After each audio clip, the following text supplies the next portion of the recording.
Telugu matrimony ఆషాఢం offer. ఆషాఢం full గా free.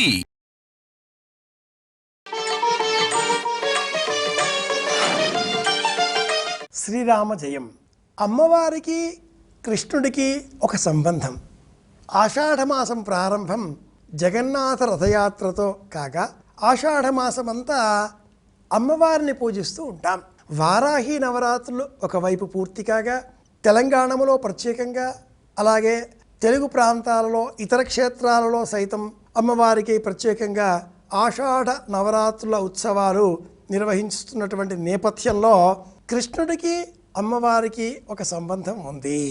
ఆషాఢమాసం శుక్లపక్షం దశమి తిథి నాడు ఆషా దశమి అన్న పేరిట ఒక ప్రత్యేకమైన ఉత్సవాన్ని ఉడిపి శ్రీకృష్ణ మందిరంలో నిర్వహిస్తారు. స్వామికి ప్రత్యేకంగా అభిషేక సేవ నిర్వహిస్తారు. ఉడిపిలో స్వామికి ప్రత్యేకంగా ఒక గొప్ప ఉత్సవం నిర్వహిస్తారు. ఉడిపిలో కృష్ణ పరమాత్ముడికి మహాభిషేకం, ఇది ప్రత్యేకం. అన్ని చోట్ల ఆలయాలలో ఉండే అర్చామూర్తి శైలి శిలారూపంలో దర్శనమిస్తూ ఉండగా కృష్ణ ప్రతిమల మట్టుకు ప్రత్యేకంగా ఒరిస్సాలో దారువు, ఉడిపి క్షేత్రంలో దారువు. ఈ క్షేత్రాలలో చెక్కతో దారువుతో చేసిన అర్చామూర్తి కనుక అభిషేక సేవలు నిర్వహించకూడదు. కానీ సంవత్సరంలో ఒకే ఒక పర్యాయం ఉడిపి శ్రీకృష్ణ మందిరంలో మహాభిషేకం స్వామివారికి ఈరోజు నిర్వహిస్తారు. అరుదైన అద్భుతమైన ఘట్టం ఉడిపి క్షేత్రంలో మహాభిషేకం కృష్ణ పరమాత్ముడికి. శ్రీకృష్ణ శ్యామలాదేవి శ్రీరామో లలితాంబిక. ఎవరి జగన్మాత ఈ ఆషాఢ మాసంలో ఎందుకింత ప్రత్యేకంగా పూజలు చేస్తున్నాం కృష్ణుడికి అంటే, శ్రావణ మాసంలో జన్మించబోయేటటువంటి కృష్ణుడికి ఒక్క నెల ముందుగా అమ్మవారిని ఇలా మహామాయ అన్న పేరిట, జగదంబ అన్న పేరిట, జగజ్జనని అన్న పేరిట, గ్రామదేవత అన్న పేరిట అర్చించడంలో ఉండే అంతరార్థం ఏమిటి అన్న అంశాన్ని భాగవతం వివరిస్తుంది. 7వ గర్భం ఇది పతనమైనది అంటూ కంసుడిని మోసపుచ్చినటువంటి పరివారజనులు అనంతరం అష్టమ గర్భంగా మహామాయనే ఆ కంసుడి చేతికి అందించడంతో కృష్ణుడు అప్పటికే గోలోకాన్ని చేరి ఉన్నాడు.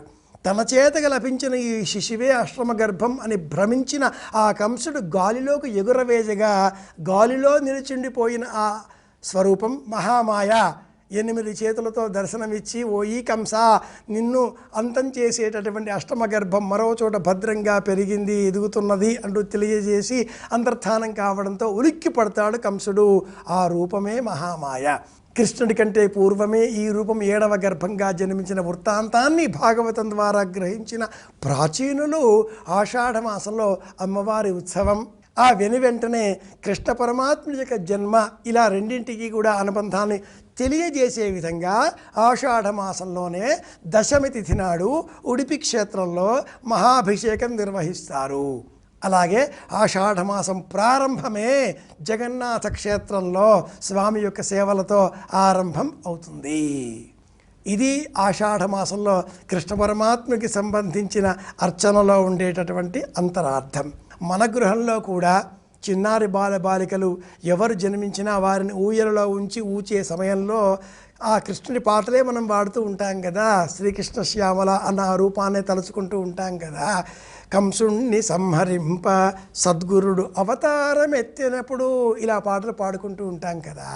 కనుక ఈ రోజున విశేషంగా మన ఇంటిలో కృష్ణ పరమాత్ముడిని చక్కగా కడిగి తుడిచి గంధం బొట్టు చేత అలంకరించి వెన్న, పాలు, మీగడ, నెయ్యి వీటిని ఆ స్వామికి నివేదనగా అర్పించి హారతి ఇచ్చి వీటిని చిన్నారి బాలబాలికలకు ప్రసాదంగా అందజేస్తూ కృష్ణుడి ఆటపాటలను, కథలను పిల్లలకు చెప్పే ప్రయత్నం చేయాలి. భాగవతాన్ని ఈ రోజున పూజించిన, భాగవత గ్రంథాన్ని సేకరించి ఆసక్తి కలవారికి, పారాయణం చేసేటటువంటి శక్తి కలవారికి బహుమానంగా అందించిన కృష్ణుడి అనుగ్రహంతో సమస్తములైన సంకల్పములను మనం నెరవేర్చుకోగలుగుతాం. అమ్మవారిని అర్చించడం అంటే పరోక్షంగా కృష్ణుడిని అర్చించడమే కనుక ఆ మహామాయను పూజించే నిమిత్తంగా కృష్ణ పరమాత్ముడిని సేవించుకుందాం. వసుదేవసుతం దేవం కంసచాణూరమర్దనం దేవకీ పరమానందం కృష్ణం వందే జగద్గురుం.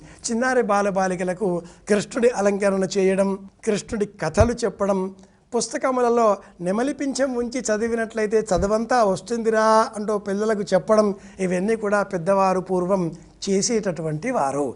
యథాశక్తి ఈ కృష్ణ ఆరాధనా క్రమం అంతా కూడా అనుసరించే ప్రయత్నం చేద్దాం.